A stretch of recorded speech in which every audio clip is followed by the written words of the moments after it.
ಟಿ.ಆರ್. Nagaraj sir ಅವರನ್ನು ವೇದಿಕೆಗೆ ಆಗಮಿಸ್ತಾ ಇದ್ದೀನಿ. ಅದೇ ರೀತಿ ವಿದ್ಯಾಸಂಸ್ಥೆಯ ಮತ್ತೊಬ್ಬ ನಿರ್ದೇಶಕರಾದಂತಹ ಶ್ರೀ ಎಚ್.ಎನ್. ಮೋಹನ್ ಇವರು ಸಹಿತ ವೇದಿಕೆಗೆ ಆಗಮಿಸಬೇಕು ಅಂತ ಹೇಳಿ ವಿನಂತಿಸ್ತೀನಿ. ವಿದ್ಯಾದತ್ತಿಯ ಕಾರ್ಯದರ್ಶಿಗಳಾದಂತಹ ಶ್ರೀ ಎಚ್.ವಿ. ಗೋಪಾಲ್ ಇವರು ಸಹಿತ ವೇದಿಕೆಗೆ ಆಗಮಿಸಬೇಕು ಅಂತ ಹೇಳಿ ಪ್ರಾರ್ಥಿಸ್ತೇನೆ.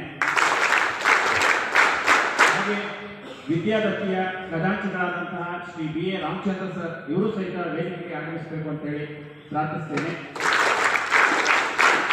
ಜೊತೆಗೆ ಈ ಒಂದು ಕೈಗಾರಿಕಾ ತರಬೇತಿ ಕೇಂದ್ರದಲ್ಲಿ ಸತತ 33 ವರ್ಷಗಳ ಸುದೀರ್ಘ ಸೇವೆ ಸಲ್ಲಿಸಿ ಮೊನ್ನೆ ತಾನೇ ನಿವೃತ್ತಿ ಹೊಂದಿದ ನಿಕಟಪೂರ್ವ ಪ್ರಾಚಾರ್ಯರಾದಂತಹ ಶ್ರೀ ಕೆ.ಆರ್. ಸುರೇಶ್ ಅವರನ್ನ ಸ್ವಾಗತಿಸಬೇಕು ಅಂತ ಹೇಳಿ ವಿನಂತಿಸ್ತೇನೆ. ಹಾಗೆ ವೇದಿಕೆಗೆ ಇವತ್ತಿನ ಕೇಂದ್ರ ಬಿಂದು ಮುಖ್ಯ ಅತಿಥಿಗಳು ಆದಂತಹ ನಿವೃತ್ತ ಸೈನಿಕರಾದಂತಹ ಶ್ರೀ ಚಂದ್ರಪ್ಪ ಇವರು ವೇದಿಕೆಗೆ ಆಗಮಿಸುವಂತೆ ಪ್ರಾರ್ಥಿಸ್ತೇನೆ.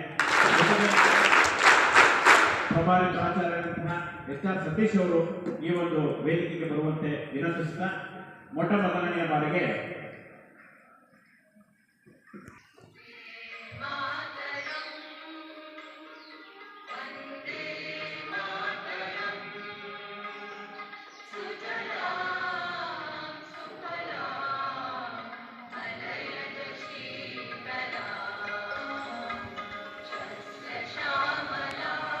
ಟಿ.ಆರ್. ನಾಗರಾಜ್ ಸರ್ ಹಾಗೂ ನಮ್ಮ ಮುಖ್ಯ ಅತಿಥಿಗಳಾಗಿ ಆಗಮಿಸಿರತಕ್ಕಂತಹ ಶ್ರೀ ಚಂದ್ರಪ್ಪ ಅವರಲ್ಲಿ ವಿನಂತಿಸ್ತಾ ಇದ್ದೀನಿ.